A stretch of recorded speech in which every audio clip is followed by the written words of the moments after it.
Amém. Vamos ler então o Evangelho de João, capítulo 14, vamos ler a partir do verso 1. Diz assim a palavra do Senhor. Jesus falando: não se turbe o coração de vocês, creiam em Deus, creiam também em mim. Na casa de meu pai há muitos aposentos. Se não fosse assim, eu lhes teria dito: vou preparar-lhes lugar, e se eu for e lhes preparar lugar, voltarei e os levarei para mim, para que vocês estejam onde eu estiver. Vocês conhecem o caminho para onde vou. Disse-lhe Tomé: Senhor, não sabemos para onde vais. Como então podemos saber o caminho? Respondeu Jesus: eu sou o caminho, a verdade e a vida. Ninguém vem ao Pai a não ser por mim. Se vocês realmente me conhecessem, conheceriam também meu Pai. Já agora vocês o conhecem e o têm visto. Disse-lhe Filipe: Senhor, mostra-nos o Pai, isso nos basta. Jesus respondeu: você não me conhece, Filipe, mesmo depois de eu ter estado com vocês durante tanto tempo? Quem me vê, vê o Pai. Como você pode dizer: mostra-nos o Pai? Você não crê que eu estou no Pai e que o Pai está em mim? As palavras que eu lhes digo não são apenas minhas, ao contrário, o Pai que vive em mim está realizando a sua obra. Creiam em mim quando digo que estou no Pai e que o Pai está em mim, ou pelo menos creiam por causa das mesmas obras. Digo-lhes a verdade: aquele que crê em mim fará também as obras que eu tenho realizado, fará coisas ainda maiores do que estas, porque eu estou indo para o Pai, e eu farei o que vocês pedirem em meu nome, para que o Pai seja glorificado no Filho.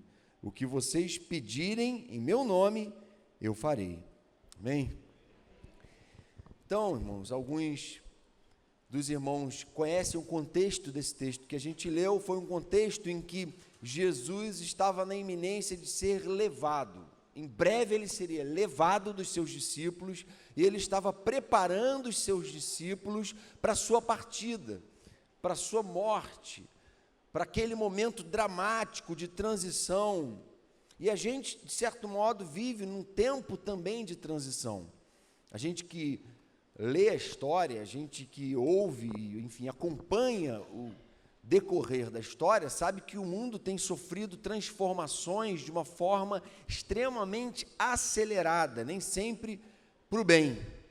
Aquela polarização capitalismo-comunismo do século passado, que a gente pensou que estava superada, a gente vê hoje novamente se erguer, não é? Coreia do Norte, Estados Unidos, capitalismo, comunismo. Quem é que vai vencer essa parada de novo? Será que a Terceira Guerra está aí às portas?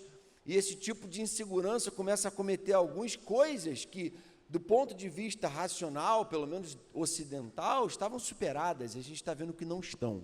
A estupidez humana nunca é superada, não é? Acaba uma era de estupidez, entra outra.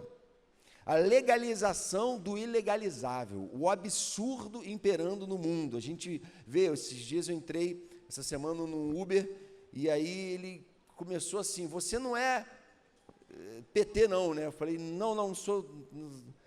Aí ele falou, aí ele começou a falar. Aí eu falei: gente, se eu falasse que eu era PT, acho que ele voava no meu pescoço, que a ira dele foi tão grande, para dizer o quê, irmãos?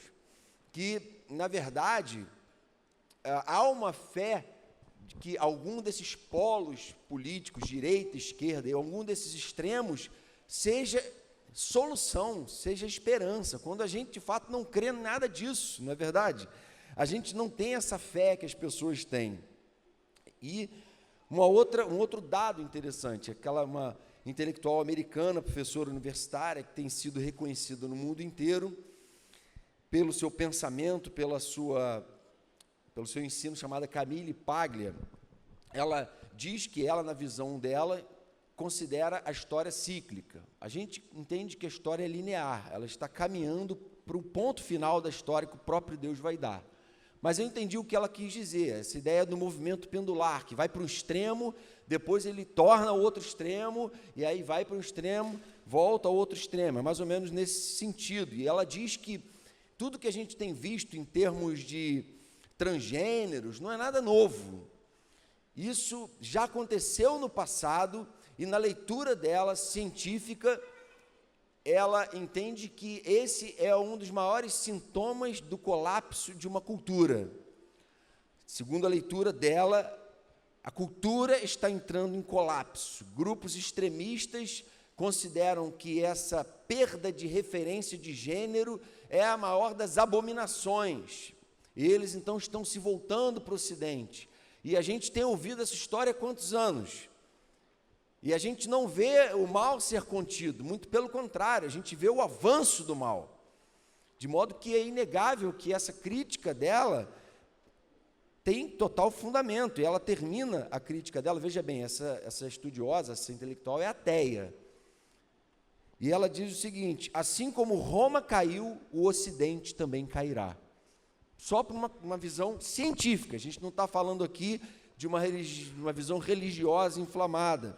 Então há uma polarização não só perigosa, mas fatal. Nação se levantará contra nação, e os cristãos voltando a ser colocados na berlinda de novo, a ser hostilizados, e o cristianismo sendo atacado frontalmente, ou sutilmente, não é?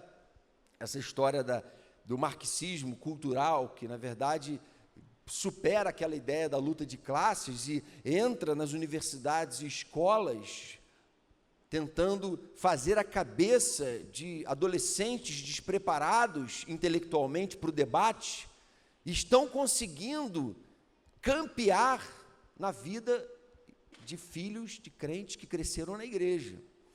Estão passando por esse processo de expurgação de tudo que aprenderam na caminhada cristã, na igreja, na palavra de Deus, estão bebendo dessas fontes, estão contaminando-se. E não é raro você ver um sentimento de ódio em relação à pregação da palavra, de oposição frontal à pregação da palavra. Aí você fala, poxa, esse mundo está como nunca de cabeça para baixo, não é?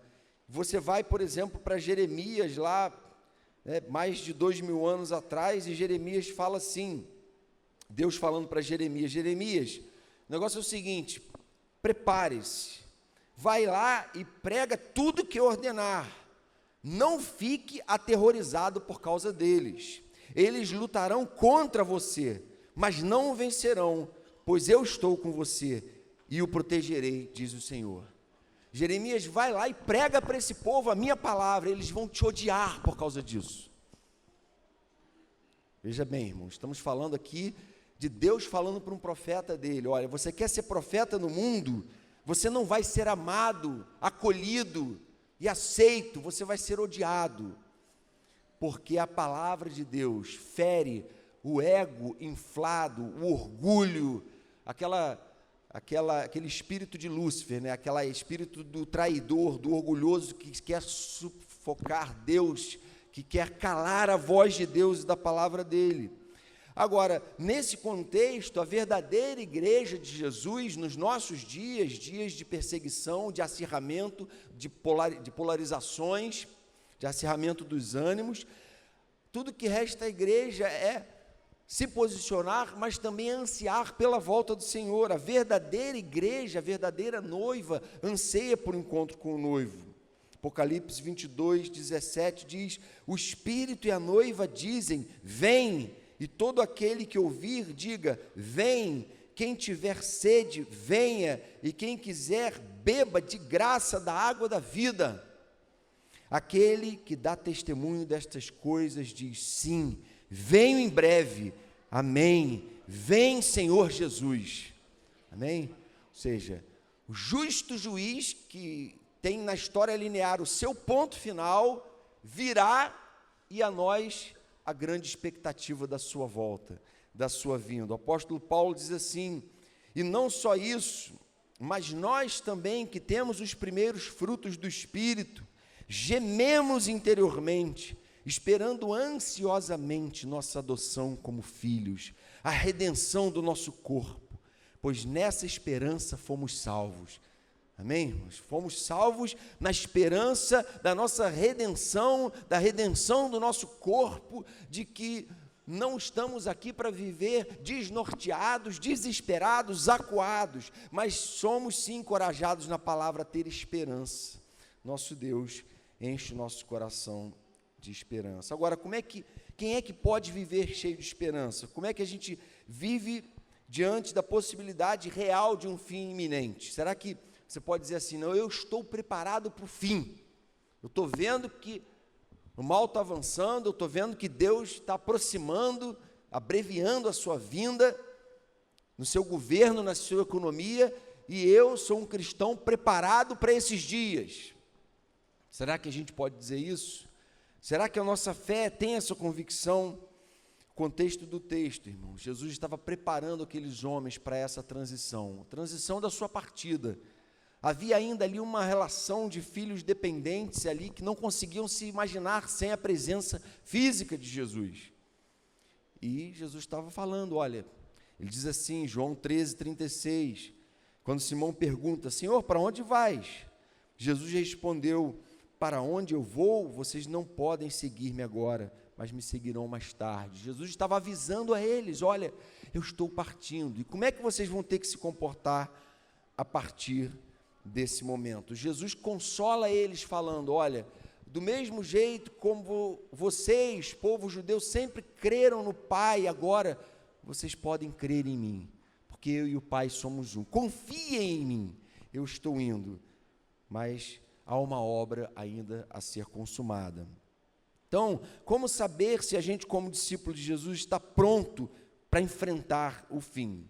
Primeiro, estamos preparados se nós cremos. Verso 2, na casa de meu pai há muitos aposentos, se não fosse assim, eu lhes teria dito, vou preparar-lhes lugar, e se eu for lhes preparar lugar, voltarei e os levarei para mim, para que vocês estejam onde eu estiver. Jesus está falando aqui de futuro, e futuro depende de fé, não é verdade? Jesus estava falando de coisas que eles não estavam vendo, não estavam controlando, e Jesus estava falando, creiam, porque eu estou indo e estou preparando lugar para vocês, morada para vocês.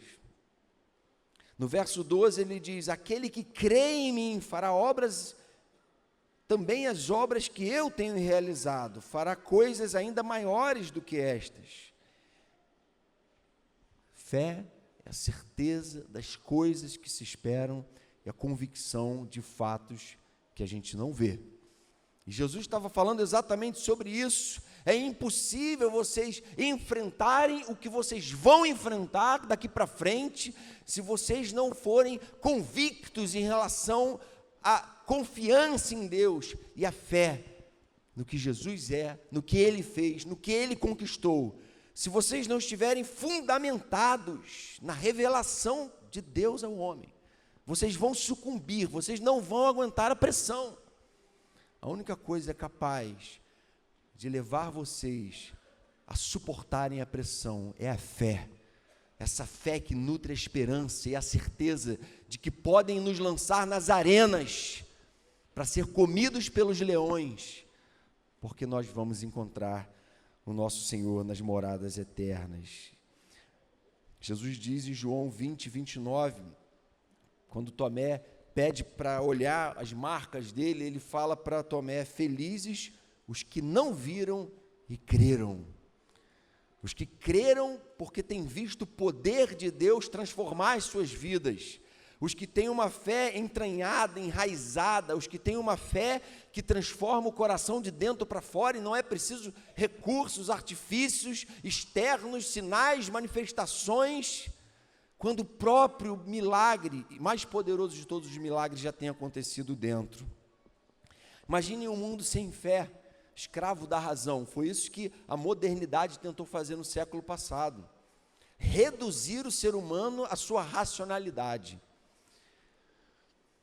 E a gente fica pensando, pobre de quem suprime a fé, a esperança, as emoções e coisas com as quais Deus criou o homem. E reduzem a humanidade e cultuam a razão. Porque há muita coisa ilógica, inexplicável e incontrolável nesse mundo. Então, como reduzir a existência humana à razão? Há uma razão para, diante de tantos ataques ferrenhos, a fé triunfar e continuar triunfando. Nosso Deus nos criou para ter um relacionamento com Ele, e Ele é um ser transcendente, Ele é um ser que ainda não revelou todos os seus mistérios. A Bíblia revela tudo o que a gente precisa saber para ser salvo. Ela não revela tudo, ela não revela plenamente o ser de Deus, porque a nossa pobre mente não é capaz de abarcar esse ser todo-poderoso e transcendente, porque fomos afetados pelo pecado. E a fé, então, é um instrumento tão poderoso que beneficia e pode beneficiar muitas vezes até o positivista. Existe essa corrente positivista, não é? Do Segredo, o livro que virou um best-seller. Quem leu o livro falou, não é possível que esse livro aqui virou um best-seller. Positivismo oco, vazio, a fé na fé, pensamento positivo o tempo inteiro. Mas nós não temos essa fé vazia, nós cremos num Deus vivo, todo-poderoso, que se relaciona conosco, que transforma a nossa vida, o nosso caráter, como aquele cego para quem perguntaram, esse que te curou é o Cristo? Ele falou, quem ele era, eu não sei, eu sei que eu era cego e agora eu vejo, eu sei que eu era ignorante, eu sei que eu era refém da minha própria estupidez, e agora eu consigo enxergar a verdade se descortinou diante de mim, e o absurdo em que eu estava vivendo veio à tona, e eu fui liberto das amarras da mentira, impostas pelo pai da mentira, que a Bíblia diz que é o diabo. Amém, irmãos? Então, a nossa fé é essa, e Jesus enche o coração deles, dizendo, olha, eu e o Pai somos um, eu estou voltando para a casa do meu Pai. O lugar sempre esteve lá. Quando ele fala que ia preparar lugar, ele estava se referindo à sua morte e à sua ressurreição. E ele estava embasando a fé deles, para dizer, olha, a fé de vocês não é uma fé na fé.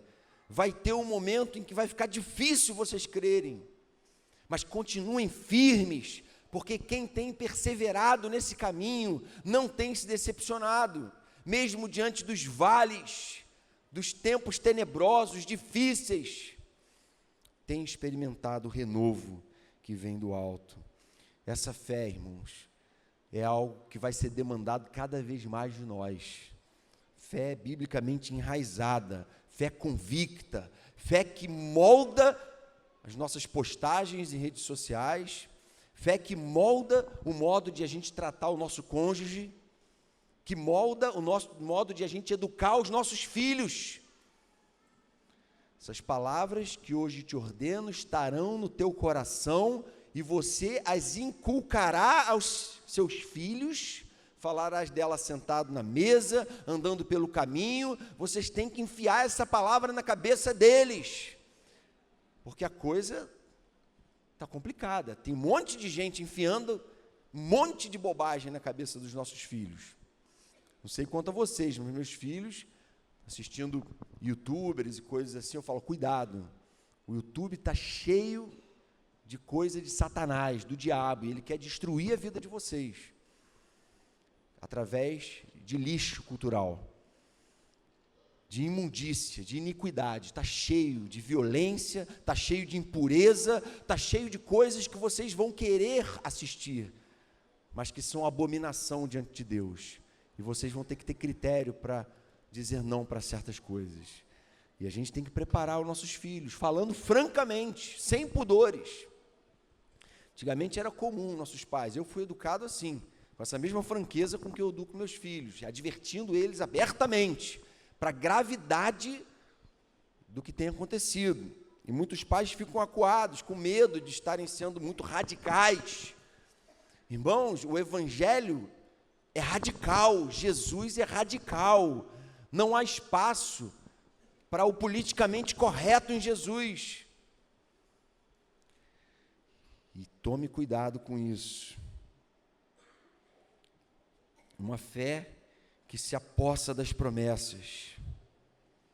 Será que a fé que você diz ter em Jesus tem transformado a sua vida? Essa fé, ela é tão concreta para você, que ela tem impactado a vida das pessoas que convivem com você, dentro da sua casa, no seu ambiente de trabalho. Fé é isso, irmãos. A fé é algo muito vivo, muito prático. Muda tudo na minha vida, afeta a minha vida totalmente. E são esses que experimentam essa fé concreta, viva, prática, que estão preparados para serem a geração do fim e para a grande transição que a humanidade está esperando. Então, não estaremos preparados para o fim até que o nosso coração transborde da verdadeira e consistente fé no Salvador. Segunda forma de a gente se preparar: estamos preparados se temos seguido no caminho. Tomé pergunta para Jesus: como conhecer o caminho? E ele diz: Tomé, cuidado, eu sou o caminho, a verdade e a vida. Corta fora esse papo de que todas as religiões levam a Deus. Corta esse papo furado. Só existe um caminho, há uma exclusividade que Deus impõe na sua revelação do início ao fim.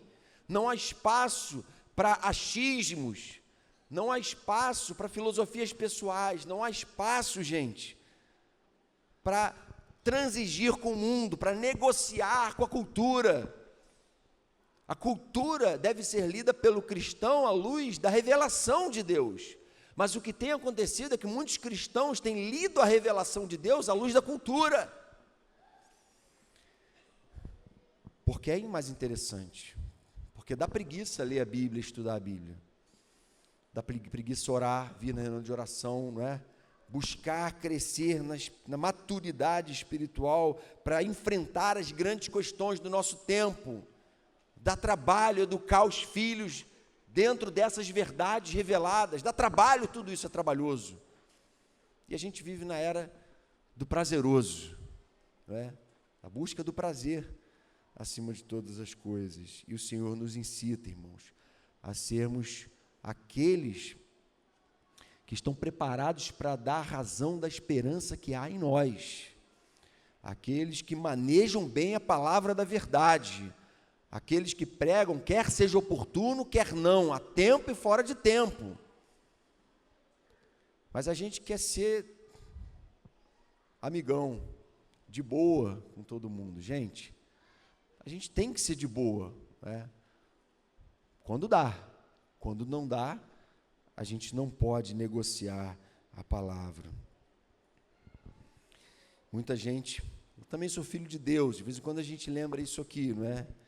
Mas a Bíblia não diz que todo mundo é filho de Deus, diz que aos que creram em seu nome, deu-lhes o direito de se tornarem filhos de Deus. Todo mundo é criatura de Deus, só se torna filho de Deus aqueles que creem no seu nome.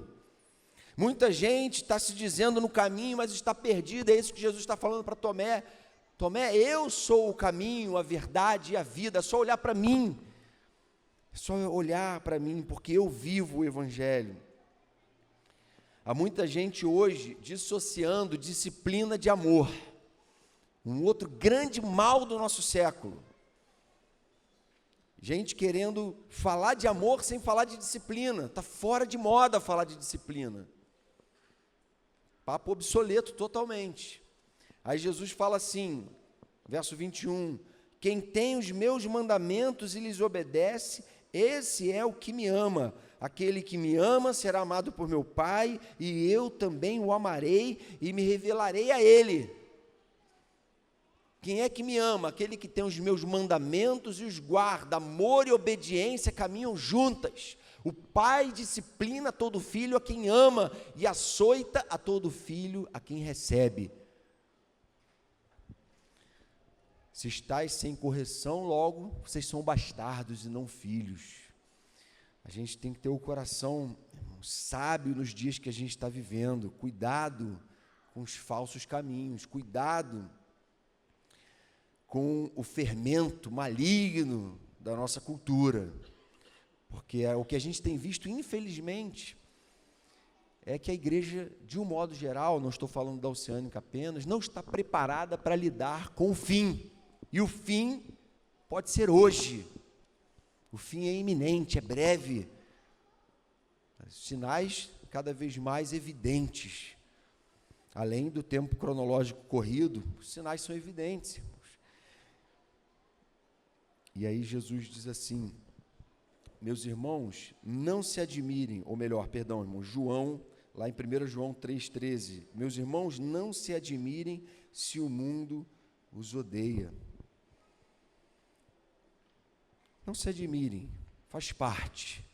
O ódio do mundo faz parte de uma caminhada cristã coerente, honesta e bíblica.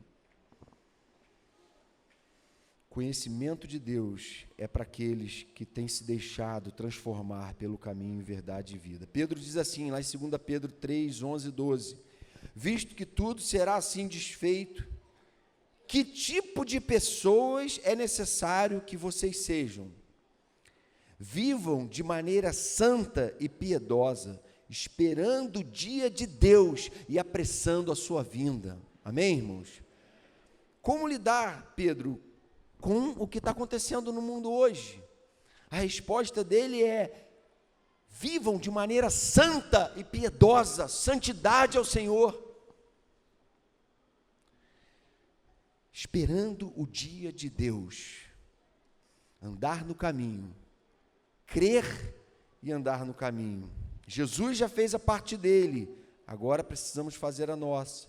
Jesus já nos salvou, agora precisamos ser santos. Amém, irmãos? Então, que o Senhor nos acorde para isso. Há pessoas que veem em Jesus uma espécie de profeta bacana, pô, legal, muito gente boa, mas na verdade eles falam isso porque pintam um Jesus o tempo todo manso, o tempo todo complacente. Eles não suportariam a imagem de Jesus virando a mesa dos cambistas do templo, pegando chicote, dando chicotada naqueles homens. Eles não suportariam caminhar com esse Jesus. Então eles selecionam as passagens do Evangelho mais interessantes, desse ponto de vista, de um Jesus complacente com o erro. Mas Jesus não só fez isso, como ele chegou para os fariseus e disse, xingou eles, não com palavrões, mas dizendo assim: vocês são uma raça de víboras. Disse assim: vocês são sepulcros caiados, ornamentados. Disse assim: o que vocês estão vivendo é grave. Não foi à toa que Jesus foi odiado. Eu creio que se Jesus vivesse nos nossos dias, possivelmente a crucificação não demoraria mais de 3 anos, não chegaria nem 1 ano, porque ninguém suportaria Jesus. O ser humano caído não suporta. Há uma atitude de rebeldia contra Deus, de ódio daquilo que Jesus veio propor, encarnou e viveu. E o homem o tempo todo está nesse movimento de rebeldia, atentando contra Deus, e a gente está aqui, gente, para ser luz no meio disso tudo. Amém? Lutero dizia uma coisa que na verdade Jesus praticou, não é? A paz sempre que possível, a verdade a qualquer preço. Jesus viveu isso. O que levou para a cruz é que para ele a verdade é a qualquer preço, mesmo que tenha gente passando a odiar a ele, ele continuava firme na sua pregação, porque não estava comprometido com o politicamente correto. Foi ele mesmo quem disse assim, lá em Apocalipse 22, 13, eu sou o alfa e o ômega, o primeiro e o último, o princípio e o fim. Felizes os que lavam as suas vestes, e assim têm direito à árvore da vida, e podem entrar na cidade pelas portas. Quem? Todo mundo? Não, quem lava as suas vestes, tem buscado uma vida santa. Foram fora, ele continua no verso 15, ficam os cães, os que praticam feitiçaria, os que cometem imoralidades sexuais, os assassinos, os idólatras e todos os que amam e praticam a mentira. O mesmo Jesus, manso coração, que veio para salvar o mundo, que morreu por amor a mim e a você, ele está falando, olha, Felizes os que lavam as suas vestes, porque quem não está aqui lavando as vestes, se purificando, se consertando com Deus, a promessa é de que fique fora. Ninguém quer ficar de fora, então é melhor a gente andar no caminho. Aí sim, estou andando no caminho. Jesus pode voltar hoje, porque meu coração está cheio de temor a Ele, está ansiando pela volta dEle, porque eu tenho convicção de fé, pela sede do meu coração, por uma vida santa, de que se Ele voltar hoje, eu vou com Ele viver eternamente em glória, amém, irmãos? Então, estamos preparados para o fim, se cremos convictamente, isso transforma a nossa vida, estamos no caminho, ou estamos preparados para o fim, se estamos no caminho da busca de uma vida santa, da imitação de Cristo, do discipulado cristão, e por fim, estamos preparados se a missão governa a nossa agenda. Veja o que ele diz no verso 12, digo-lhes a verdade, aquele que crê em mim, fará também as obras que tenho realizado, fará coisas ainda maiores do que estas, porque eu estou indo para o Pai, e eu farei o que vocês pedirem em meu nome, para que o Pai seja glorificado no Filho.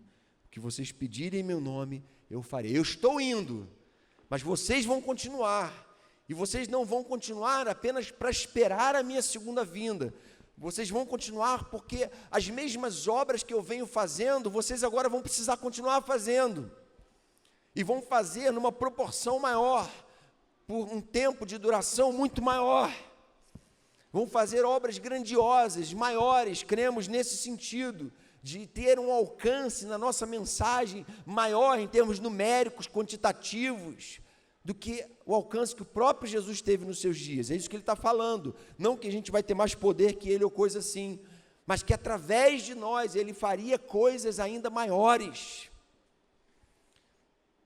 Ou seja, há uma missão que cabe a nós.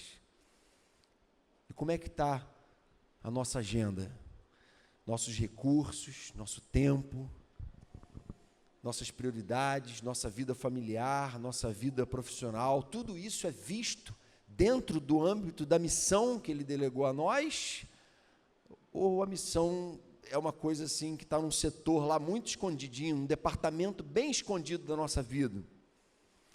Porque Deus, a gente tem falado isso aqui, não quer que a gente crie o compartimento das missões, setor de missão na nossa vida, que está separado de tudo mais que a gente vive. Ele quer que a gente cumpra a missão em tudo que a gente faz. Criar filhos, para quem não tem Jesus, é só mais um compartimento da vida, mas para quem cria Jesus, ou melhor, para quem crê em Jesus, criar filhos está dentro do âmbito da missão.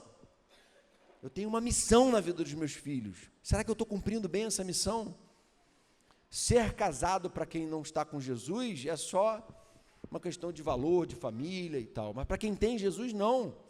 O casamento é parte dessa missão, de mostrar ao mundo desesperado, já vazio de amor, que é possível viver casado apesar do pecado, que o poder do pecado não vai ser vitorioso, não vai triunfar sobre o meu casamento, mas o poder de um Espírito que tudo transforma, santifica, é que vai prevalecer na minha vida conjugal, amém? E aí o mundo vendo isso fala, como pode? Tem alguma coisa diferente aí, e o mundo quer saber que fé é essa, que Deus é esse, que evangelho é esse. Deus vai pedir contas daquilo que a gente tem feito, não é isso que a parábola dos talentos diz? Lá no final, Jesus diz assim, olha, lancem fora o servo inútil, nas trevas, ali haverá choro e ranger de dentes. Esse mesmo Jesus manso é o Jesus que diz isso, olha, os meus servos têm que ser gente que presta contas e está mostrando bom serviço, uma boa administração desses recursos. O que você tem feito com a sua vida? O que você tem feito com a vida que o próprio Deus te deu e com tudo que Deus te deu? E ele continua no verso 31 de Mateus 25, quando o Filho do Homem vier em sua glória com todos os anjos, assentar-se-á em seu trono na glória celestial, todas as nações serão reunidas diante dele, e ele separará umas das outras, como o pastor separa as ovelhas dos bodes. Estamos aqui, irmãos, para oferecer nossos talentos a Deus, nossa vida a Deus, como oferta suave, dizer: Senhor, usa a minha vida. Eu e você somos as únicas Bíblias que talvez nossos familiares vão ler, que nossos amigos e colegas de trabalho vão ler. Pode ser que eles tenham também acesso à Bíblia, mas em muitos casos, nós somos as únicas Bíblias. Já foi dito uma vez que eles vão ler. Cumprir a missão não é largar tudo o que Jesus nos deu para segui-lo, mas segui-lo implica em usar tudo que ele nos deu a serviço da missão, que é muito maior que os nossos interesses pessoais. Será que a gente tem feito isso? Será que a gente pode dizer que a missão tem prevalecido sobre nossos interesses pessoais? Tem governado a nossa agenda? Tem governado tudo que a gente faz e a nossa vida familiar, nossa vida profissional? Por fim, irmãos, algumas aplicações aqui. Em primeiro lugar, aproprie-se da única fé sólida. Nossa fé é consistente, não se trata de uma fé na fé, não se trata de uma doutrina criada por homens, mas de um Deus relacional que se revela, que nos atrai, que nos cativa, que nos quebranta, que nos transforma, que enviou o seu Espírito para habitar em nós. Essa fé viva, se Ele é Jesus, eu não sei, eu sei que eu era cego, agora eu vejo. Há uma transformação em andamento, há um poder revelado. Não foi alguém que se aproximou de mim com uma lista de doutrinas, mas foi algo que eu experimentei, foi um poder que me transformou de dentro para fora, que me fez alguém melhor, não para o meu mérito, mas para o mérito dEle, para a glória dEle, pelo poder do Espírito dEle. Amém? Aproprie-se dessa fé sólida. Segunda aplicação, empenhe-se por imitar a Cristo. Nada mais que você faça devolverá esperança ao mundo desesperado. Nada é mais capaz de devolver esperança ao mundo desesperado do que a imitação de Cristo. As pessoas não querem ouvir falar sobre o Cristo que você conhece, elas querem ver Cristo na sua vida. Elas querem olhar para você, para o modo como você imita Ele, para o modo como você cuida disso. E aí elas querem saber que Cristo é esse, que mudou tanto a sua vida, que tem feito de você uma pessoa que transborda de amor, que transborda de paz, de sabedoria. Que palavra é essa? Que evangelho é esse? Que valores são esses? Porque a gente olha para o mundo e tudo que a gente vê é desesperança. É um motorista praguejando o tempo inteiro política, porque a fé dele está nisso, ele acredita que isso vai trazer a solução, que denunciando, que essas coisas têm que ser feitas, a denúncia, a correção dos males da sociedade, glória a Deus pelas autoridades por quem a gente deve orar, para que o mal seja sanado. Mas nada substitui a imitação de Cristo. Quando as pessoas olham para a igreja e veem ali, Deus tem se manifestado e transformado vidas, e isso dá legitimidade à igreja, a tudo que a gente faz aqui, amém? Terceiro, deixe que a missão governe a sua agenda. Faça isso como alguém que prestará contas. Eu não sou dono da minha agenda, eu não sou dono do meu lar, eu não sou dono da minha formação acadêmica, eu sou servo de Cristo. Eu estou aqui para cumprir uma missão, e eu quero saber da parte de Deus, na palavra dEle, como é que eu vou cumprir essa missão no meu escritório, no meu consultório, na minha sala de aula, com a mesma ousadia e intrepidez que o meu Senhor, de quem eu digo que sou discípulo, cumpriu. Amém? Senhor, queremos te louvar pela Tua palavra, porque ela nos chama atenção para os dias que nós temos vivido. Senhor, mostra para a gente também que não há muita coisa nova debaixo do sol. O que acontece é que estamos mais próximos da Tua volta, e como igreja, queremos estar preparados para ela, porque queremos ser arrebatados, queremos estar contigo em glória, e não queremos, Senhor, viver condicionados por uma espécie de adaptação cultural, diante de uma cultura tão iníqua, tão ímpia, tão inescrupulosa. Senhor, queremos ser luz no meio de tanta treva, por isso purifica o nosso coração, dá-nos senso de missão, de propósito, livra-nos de uma agenda comprometida apenas com interesses pessoais. Senhor, na verdade, até nossos planos e sonhos pessoais, queremos entregar em Tuas mãos e condicioná-los a esse projeto muito maior, muito mais glorioso que o Senhor tem para nós nesse mundo, de conduzir vidas à eternidade, para a glória e louvor do Teu nome, Jesus. Amém, Pai.